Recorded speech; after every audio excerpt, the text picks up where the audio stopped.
12 keys for seeker. 1. Remembrance, the hunger that cannot be fed. Now the ache becomes a quest. The soul turns toward mystery, but the mind doesn't know how to interpret the signals. So you look outward to books, gurus, beliefs, even rebellion, anything that promises to fill the ache or make it go away. But remembrance is not found in the thing, it is found in the turning. You taste many waters, but none quench. You knock on doors that promise truth, and some open, but still your hunger burns. And eventually, in your wandering, you realize the ache isn't for knowledge, it's for return. The seeker walks with longing because they are chasing their own reflection, not realizing it is within them. Remembrance here is the question that refuses to leave you alone. 2. Surrender, the struggle with the divine. Here, the soul begins to seek the light, but still tries to hold on to control.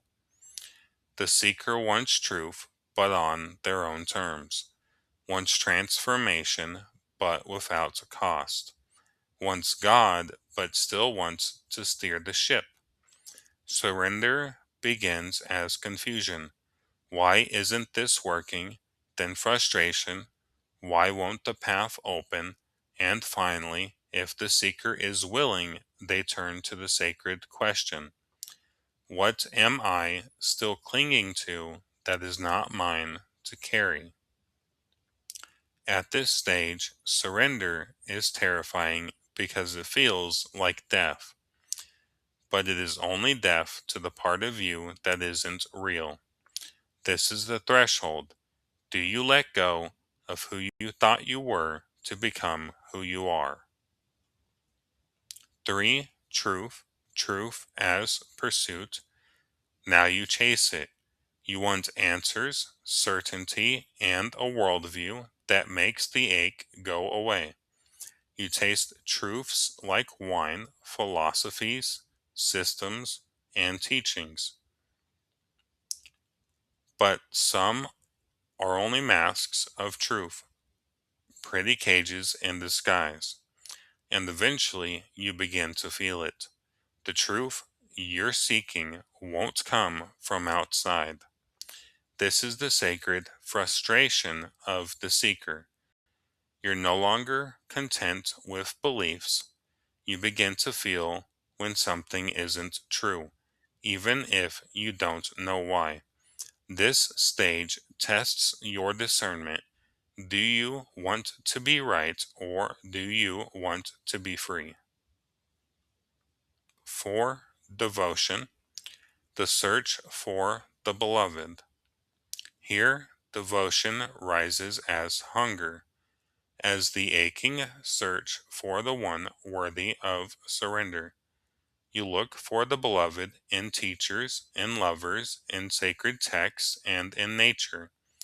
Sometimes you confuse longing for love.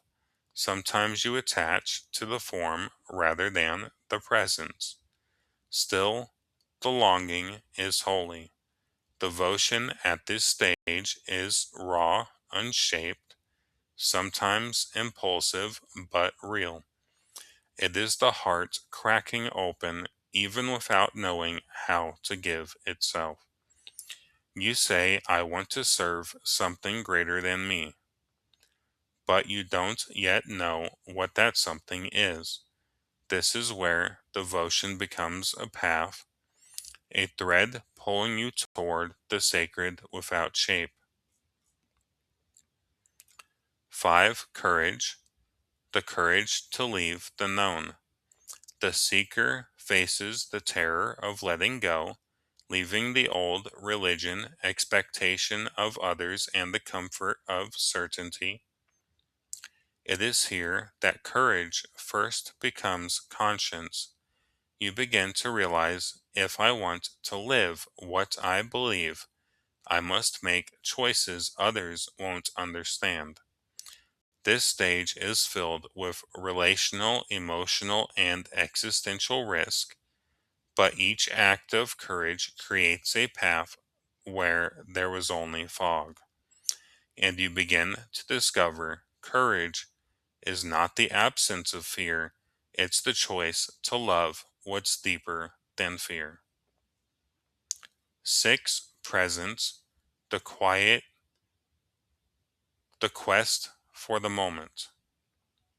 Now, presence is desired, but not yet embodied. The seeker learns meditation, breathwork, and grounding, and begins to notice how scattered their mind has been. Yet there's often striving, trying to achieve presence instead of surrendering into it. You learn that being here is not about control, it's about listening, slowing, and letting this moment be enough. Presence starts to feel like a door, and you begin to sense someone real behind it, the true you waiting. 7. Compassion, the longing for connection. The seeker begins to care. They begin to feel the pain of the world. They cry at injustice. They want to help. They want to heal. But often, this compassion is immature, based in rescuing, guilt, or the illusion that everyone must be saved. It is well intentioned, but often self draining.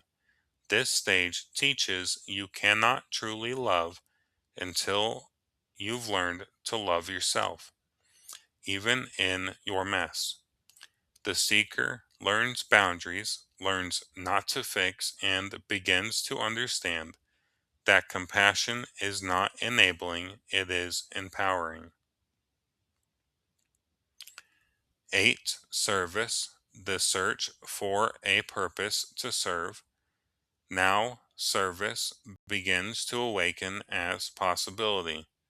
The seeker asks, why am I here? What am I meant to give? And how do I help the world without losing myself?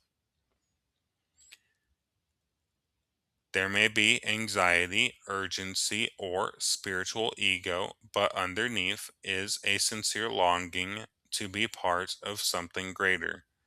The seeker experiments with different causes, jobs, and identities.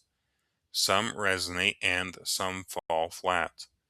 This stage teaches you cannot find your true service outside of your own soul's alignment.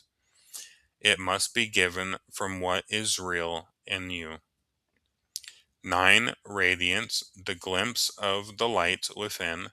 The seeker begins to feel their radiance through inspiration, sacred experiences, or moments of creative flow. They feel it when they speak from the heart, when they touch something real, and when they drop the mask, even for a second. But then they may try to chase radiance or manufacture it. They mistake radiance for attention, aesthetic, or perfection. This stage teaches you cannot perform radiance, you can only embody it. Radiance is not something you achieve, it is something you uncover. 10. Integrity, the quest for alignment. Now the soul begins to long for coherence. The seeker wants to live what they believe. They begin to question, am I living in alignment with my truth? Where do I say one thing but live another? And what am I doing just to belong? And what is actually me? This is the beginning of the great sorting. You start to notice what's authentic and what's inherited.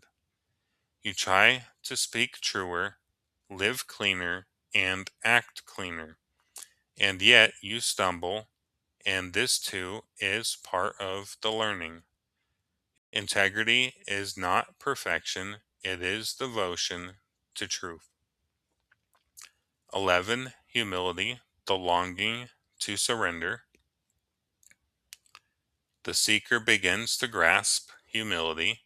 They feel awe, they seek to serve, and they hunger to know the real. But often, this humility is mixed with spiritual insecurity. They try to be good or to get it right and not to overstep. They confuse shrinking with sacred surrender and sometimes allow others to lead them off their path. This stage teaches humility is not silence when you know the truth. It is knowing when to speak and when to bow. It is not about denying your gifts. It is about remembering where they came from.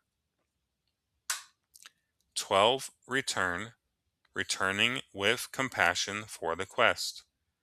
You return to the path you once questioned and see the meaning behind every detour.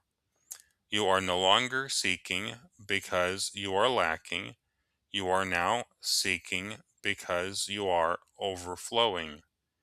You return to your old questions, but now you carry answers that speak in silence.